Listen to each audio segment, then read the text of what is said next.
बिस्मिल्लाहिर्रहमानिर्रहीम अस्सलाम वालेकुम। इजराइल के लिए अब तक की सबसे भयानक खबर, अगर आपको ये लग रहा था कि यमन ने हाइपरसोनिक मिसाइल मारा है और पूरे इजराइल में इस वक्त खौफ की फिजा है, तो आप थोड़ी देर के लिए रुक जाएं। उससे भी तबाहकुन सूरत हाल है। यमन की फोर्सेस इस वक्त शाम में दाखिल हो चुकी हैं। यमन के कमांडोज इस वक्त शाम में दाखिल हो चुके हैं और इस सारी सूरत हाल में एक नया फ्रंट शाम में खुलने वाला है, खास तौर पर गोलान हाइट्स के करीब। और इस सारे मामले पर अब ये वही फोर्सेस हैं जिन्होंने पूरी तरह ट्रेनिंग ली थी इजराइल में दाखिल होने के लिए। यानी शाम के अंदर से अब जो जंग छिड़ने वाली, यानी यमन इनसे संभाला नहीं जा रहा था 2040 किलोमीटर दूर से, वहां से वो हाइपरसोनिक मिसाइल मारे। अब वो आ गया है इजराइल के बिल्कुल सामने शाम में, और शाम में इनके फाइटर्स आए हैं। जाहिर सी बात है, जो फाइटर्स आते हैं तो वो खाली तो आते नहीं, वो ड्रोन्स भी लेकर आते हैं। वो ड्रोन वारफेयर के लिए भी तैयार है, वो हर चीज के लिए तैयार है। अब शुरू होने वाली है लड़ाई। ये जितने फाइटर्स हैं उन्होंने शाम के अंदर जो लड़ाई करनी है वो असल में इसराइल में दाखिल होना है उन्होंने। और ये बात आप अच्छी तरह समझ लें, अब असल में वो लड़ाई शुरू होने वाली है जिसका इंतजार था। ये जितने भी फाइटर्स हैं, इनके ये कमांडोज हैं, उन्होंने यमन के अंदर भरपूर ट्रेनिंग की थी। उन्होंने रेप्लिका बना बनाकर, कॉपीज, डिजाइन, मॉडल्स बनाकर कि हमने इजराइल की गलियों में दाखिल होना है, ऐसे लड़ाई होगी, ये होगी। गलियों का सारा नक्शा कॉपी करके बनाया था कि जब हम इजराइल में दाखिल हो तो हमें कोई तकलीफ ना हो, हम बिल्कुल यूज्ड हो। जाहिर सी बात है, जैसे प्रैक्टिस में आप टाइम गुजारते हैं, वो प्रैक्टिस आपने बिल्कुल अगर रियल की होती है तो आपको रियल फाइट करने में भी मसला नहीं आता। अब ये जो सूरत हाल सामने आ रही है, ये होने क्या लगा है? देखिए, सबसे पहले होने जा रही है ड्रोन वॉरफेयर। आपको पता है कि यमन के जो ड्रोन्स हैं उन्होंने तो अमेरिका का नाटका बंद कर दिया है, यानी अमेरिका को भागने पर मजबूर कर दिया समंदरों में। देखिए, ये यमनी जो हैं वो एक, यानी अगर उनको उबला हुआ अंडा मिल जाए तो वो सिर्फ एक आगे पूरा दिन गुजार सकते, तो सारा दिन लड़ते रहते हैं। इनके डीएनए में ये चीज है कि लड़ाई में इनको आप शिकस्त नहीं दे सकते। अब मसला ये है इजराइल और अमेरिका के लिए कि इनके पास आ गई है टेक्नोलॉजी, ये बिल्कुल अफगानिस्तान की तरह, लेकिन इनके पास एडवांस टेक्नोलॉजी है। अब ये लड़ने के लिए तैयार हैं। असल में अब ये इस्तेमाल करेंगे ड्रोन्स। जो ये ड्रोन्स इस्तेमाल करेंगे, आपको पता है कि सबसे पहले ये शाम से कोशिश करेंगे कि हम इसराइल में ड्रोन्स भेजें।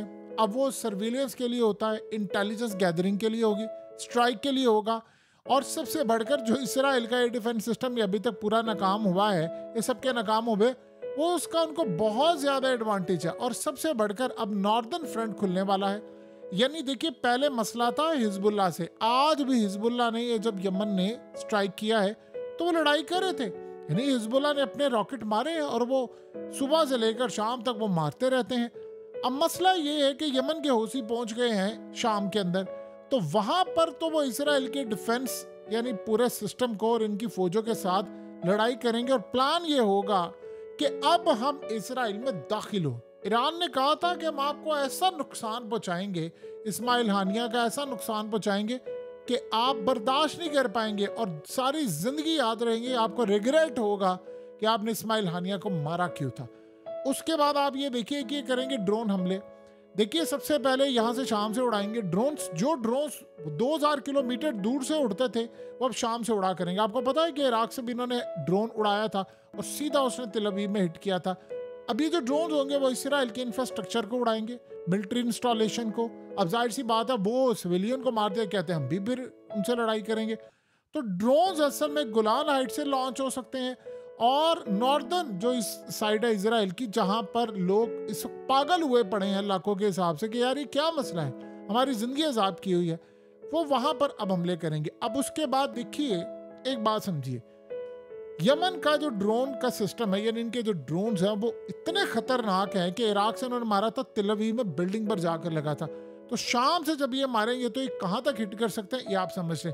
अब शाम के अंदर इनकी जो फोर्सेज हैं, ये याद रखिएगा, जो इसराइल के बॉर्डर पर आकर लग गई हैं, ये असल में अब इसराइल के लिए ऐसा दर्द सर बन गया है, ऐसा दर्द सर बन गया कि लिबनान और सीरिया, ये लोग इतने लेवल तक जाकर लड़ाई कर सकते हैं, आप उसका अंदाजा नहीं लगा सकते। तो शाम के अंदर तो वैसे ही आपको पता है ईरान मदद करने के लिए तैयार है, और ईरान के साथ अब रूस भी तैयार है। जिन गोलान हाइट से इन्होंने लड़ना, वहां तो रूस की फौजें पहले से मौजूद है। टेक्नोलॉजी तो आप लोगों ने देख ली है कि हाइपरसोनिक मिसाइल मारा 2000 किलोमीटर दूर से 11 मिनट, सिर्फ 11 मिनट में आकर उन्होंने 2040 किलोमीटर ट्रेवल किया है और तकरीबन 8 से 10 डिफेंस लेयर की धज्जियां उड़ाकर रख दी, सीधा वहां पर जाकर हिट किया और उड़ा दिया है। सो इस सारी सूरत हाल में इनके पास अब मजीद तबाही ये है इजराइल के लिए कि अब ये शाम से लड़ाई करेंगे। उसके बाद देखिए ईरान अब करने क्या जा रहा है, ईरान ने लेना है बदला। ईरान ऑलरेडी बदला ही तो है ईरान का, जो किस तरह वो ले रहे हैं। अब इसराइल के ऊपर प्रेशर आ गया है कि उसके मल्टीपल फ्रंट्स खुल गए। अमेरिका पहले ही भाग गया है, अमेरिका की फौजों ने आना। देखिए अमेरिका का डिफेंस सिस्टम जब तक काम ही नहीं करेगा तो वो कैसे लड़ सकता है आपके। यानी आप सोचें कि एक छोटा सा पत्थर आपको मारे, आप पत्थर को रोक ही ना पाए तो आप करेंगे क्या। इनके ड्रोन्स आ रहे हैं, मिसाइल आ रहे हैं, रॉकेट आ रहे हैं। अब वो दुनिया इस चीज को नहीं देख रही भाई किसी की पावर क्या, किसी के। आपने हमला किया, डिफेंस सिस्टम फेल हो गए हैं तो समझ लिया आपका खेल खत्म हो गया। अब इसराइल क्या करेगा, इसराइल सबसे पहले कोशिश ये करेगा कि वो हौसियों को मारे जाकर। यानी एक तो वो आपको पता है कि नेतन्याहू ने ऑर्डर जारी कर दिया आज के स्ट्राइक के बाद कि भाई जाओ इनको मारो। लेकिन अब ये जो फौजें यहाँ पर पहुंची हैं वो असल में इसराइल में दाखिल होने के लिए है, तो वो तो इनके पैरों तले जमीन निकल रही है। इसराइल को इस बात का सबसे बड़ा झटका ये लगने वाला है कि पहले लड़ाई थी और तरह की थी। सारी जिंदगी इसराइल ने लड़ाई लड़ी है उन लोगों के साथ जो निहत्ते थे, वो पत्थर मारते थे। अब उनकी लड़ाई उनके साथ है कि 2000 किलोमीटर दूर से वो मिसाइल मारते लग जाता है। और लड़ाई अब उनके साथ है जो इसराइल में दाखिल होने के लिए तैयार है। ये याद रहे, अब अगर हो सकता है इसराइल ये जंग बंद भी कर दे, इन्होंने नहीं बंद करनी ये लड़ाई, क्योंकि वो कह रहे हैं कि अब हम आजाद करा के दम लेंगे। ये जिस मकसद के लिए आए हैं, जो उन्होंने ट्रेनिंग की है इनके फाइटर्स ने, वो उनका प्लान ये था कि हमने इसराइल में दाखिल होना है, अब हमने आज़ादी दिलवानी है उनको। और अब इसराइल कोशिश ये करेगा कि इन पर स्ट्राइक करे, इनको मारे खत्म करे, एक शाम के अंदर भी और एक उधर भी। तो जाहिर सी बात है इनको पता है ये कोशिश करेंगे कि सुरंगें खोदे। आपको पता है कि सुरंगों का इन्होंने जाल बिछाया हुआ है खास तौर पर। ये बात अच्छी तरह समझ, लिबनान ने भी, हमास ने भी, और इन्होंने यमन के अंदर भी। ईरान ने तो पहले सुरंगों का जाल बिछाया जहाँ उनके मिसाइल और चीज़ें। सो इस सूरत हाल में अब आप ये सोचें कि जो अगला लेवल है, इसराइल का आयरन डोम तो फेल हो चुका है, वो तो अब उस लेवल का काम नहीं कर रहा। अब गजा से लड़ाई है, लिबनान से है, शाम से है, इराक से होगी।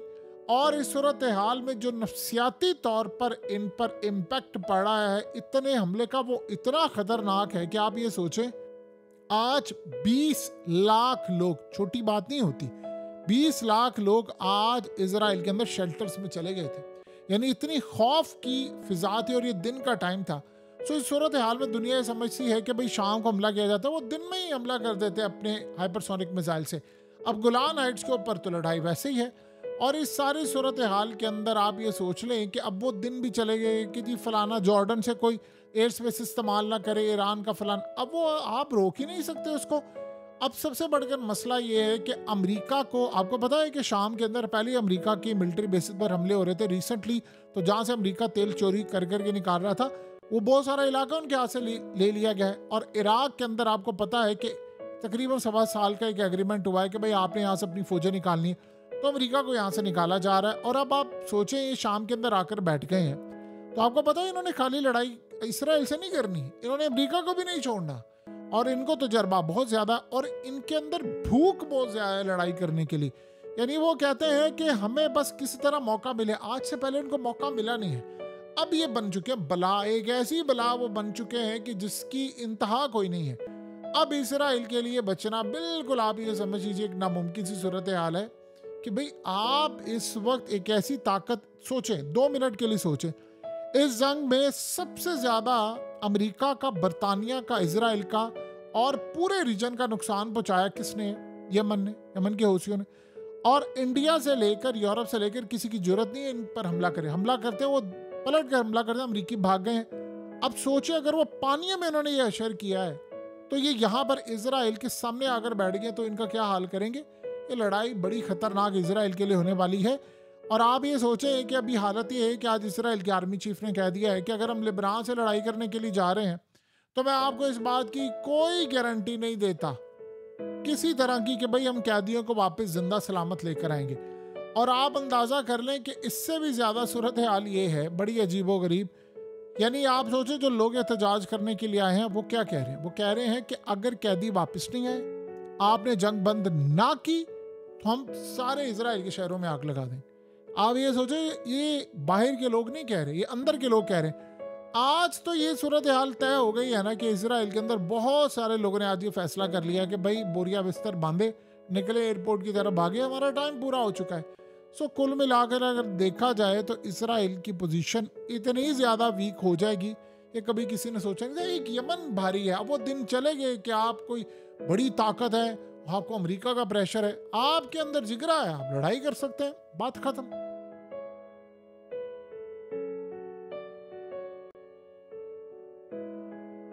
हकीकत टीवी को सब्सक्राइब करना मत भूलें, वीडियो को लाइक करें, शेयर करें और कमेंट सेक्शन में अपनी राय का इजहार ज़रूर करें।